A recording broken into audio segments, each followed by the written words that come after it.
নমস্কার বন্ধুরা, দীপা বর্মনের আরও একটা নতুন ব্লগে সকলকে জানাই অনেক অনেক স্বাগত। আশা করি সকলেই ভালো আছো, আমরাও অনেক ভালো আছি। সেদিন আমরা চলে গিয়েছিলাম ফিউশনে। ভিডিওটা অনেক দিনেরই, পোস্ট করতে অনেকটাই লেট হয়ে গেছে। এটা হলো আমাদের অ্যানিভার্সারির আগের দিন রাত্রেবেলা। বাড়িতে যেহেতু কেউ ছিল না, তাই আমরা একটু ঘুরতে বেরিয়েছিলাম। তারপরে ডিনারটা বাইরেই করেছিলাম। আমরা দুজনে ডিসাইড করতে পারছিলাম যে কি খাবো। বাবনকে তো আমি ফার্স্টেই বলে দিয়েছি যে আজকে কোনো নান জাতীয় বা কুলচা এগুলো আমি কিচ্ছু নেব না। বাবনের তো মনটা ওটাই চাইছিল যে কুলচা বা নান জাতীয় কিছু নেই। আমি বলে দিয়েছি না, রাইস জাতীয় কিছু নিতে হবে। তো বলছে তাহলে মিক্স রাইসটা নিই। আমি বলছি না না, আমি মিক্স রাইস খাবো না। মিক্স রাইসটা আমার অতটা পছন্দ না, আমার ভালো লাগে না।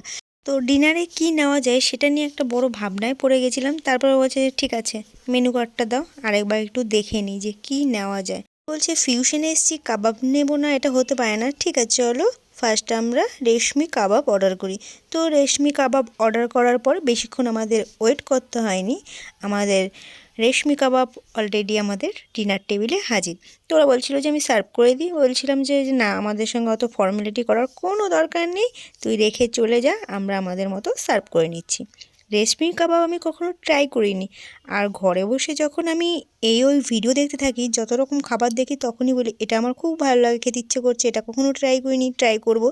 সেদিন এরকম একদিন বলছিলাম যে আমি রেশমি কাবাব কখনো ট্রাই করিনি। তা বাবন বলছে ঠিক আছে চলো, নেক্সট কোথাও গেলে আমরা রেশমি কাবাবটা ট্রাই করব। বাবন ট্রাই করেছিল, তো ফার্স্ট টাইম আমি রেশমি কাবাব টেস্ট করব। তো কাবাব জাতীয় জিনিস আমার এমনি খুব ভালো লাগে। আর এখানকার ফিউশনে যে স্যালাডটার চাটনিটা দেয়, জাস্ট অসাধারণ। তোমরা যারা খেয়েছো তাদের আমার কিচ্ছু বলার নেই, আর যারা খাওনি তারাও কিন্তু অবশ্যই ট্রাই করতে পারো। মুখে দেওয়ার পর একটাই কথা, জাস্ট দারুণ, আর কোনো কথা হবে না। আর ফিউশনে আমি সব রকম কাবাব ট্রাই করেছি, বাট রেশমি কাবাবটা কখনো ট্রাই করিনি। আর ফিউশনের কাবাব তো জাস্ট অসাধারণ। চিকেনটা যেমন সফট ছিল, আর ফ্রাই এত সুন্দর হয়েছে, খুব ভালো লাগছিল। তো আমরা খেতে খেতে ভাবছিলাম যে এবার কি অর্ডার করা যায়, শুধু তো কাবাব খেলে হবে না। তা আমি বলছি যে এত টেস্টি, এত সুন্দর কাবাব, ডিনারে আজকে কাবাবটাই খাওয়া যাক। তা বলছে না, তাহলে হয় না। তারপরে আমরা অর্ডার করলাম বিরিয়ানি। বিরিয়ানি হাজির। এদিকে চিকেন বিরিয়ানি আমি নিয়েছিলাম, আর বাবন নিয়েছিল মাটন বিরিয়ানি। টিউশনে আসলে কখনোই আমরা বিরিয়ানি নিই না, রেয়ার একবার নিয়েছিলাম বিরিয়ানি, না হলে আমরা কুলচা, নাহলে বাটার নান, নাহলে পোলাও, এইসবই কিন্তু অর্ডার করি। তাই আজকে বললাম ঠিক আছে। আর বাড়ি থেকে বেরোনোর সময় আমরা ডিসাইড করেছিলাম যে আজকে আমরা বিরিয়ানিই খাবো। তো আমাকে একটা চিকেন লেগ পিস দিয়েছিল, আর একটা বড় সড়ো আলু দিয়েছিল, আলুটা বেশ নরম ছিল। আমি বলছি ঠিক আছে, টেস্ট করে দেখা যাক যে বিরিয়ানিটা কেমন। বিরিয়ানির সাথে আমার স্যালাডে পেঁয়াজ, শসা, আর তার সাথে কাঁচা লঙ্কা জাস্ট অসাধারণ লাগে। আর বিরিয়ানির টেস্টটা কিন্তু সত্যিই দারুণ। অনেকেই ভাবছো হয়তো সব কিছু ভালো ভালো করছি, আর লেগ পিসটা তো দেখলে কতটা বড়। তো ভালোকে তো ভালো বলতেই হবে। অন্যদিন কেমন টেস্ট হয় না হয় আমার জানা নেই, কিন্তু আজকে কিন্তু বিরিয়ানির টেস্টটা জাস্ট দারুণ ছিল, অসাধারণ ছিল। আর এত লাইট ছিল, পুরো ঘরোয়া বিরিয়ানির মতো লাগছিল, যে এত স্পাইসিও ছিল না।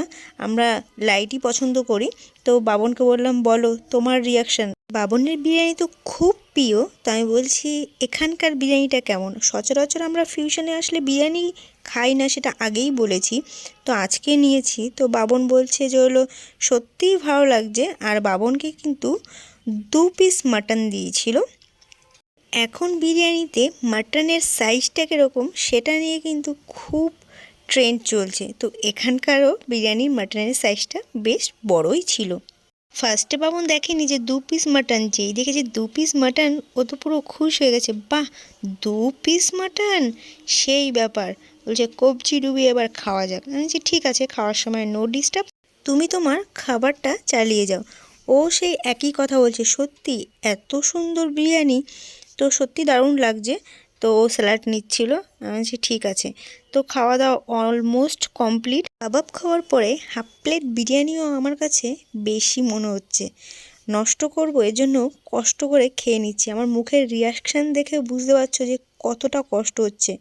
সত্যি আর পাচ্ছিলাম না। আমি বলছি ঠিক আছে, আমি সব একবারে মুখে নিয়ে আস্তে আস্তে খেয়ে নিই, আমি আর পাচ্ছি না। আর আমি লেগ পিসটা কিন্তু দারুণ পুরোপুরি খেয়েছি। আর লাস্টে লেবু দিয়ে শসা স্যালাডটা জাস্ট দারুণ লাগে। তো আমাদের খাওয়া দাওয়া অলমোস্ট কমপ্লিট। যারা এখনও চাকদার ফিউশন কাবাবের খাবার খাওনি তারা অবশ্যই কিন্তু এখানে এসে খাবার ট্রাই করতে পারো। সত্যিই খুব সুন্দর, আর ভালো না হলে আমরা কেন এত আসবো।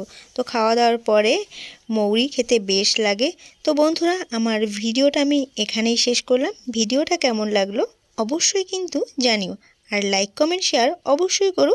দেখা হবে নেক্সট ভিডিওয়ে। Tata, good night.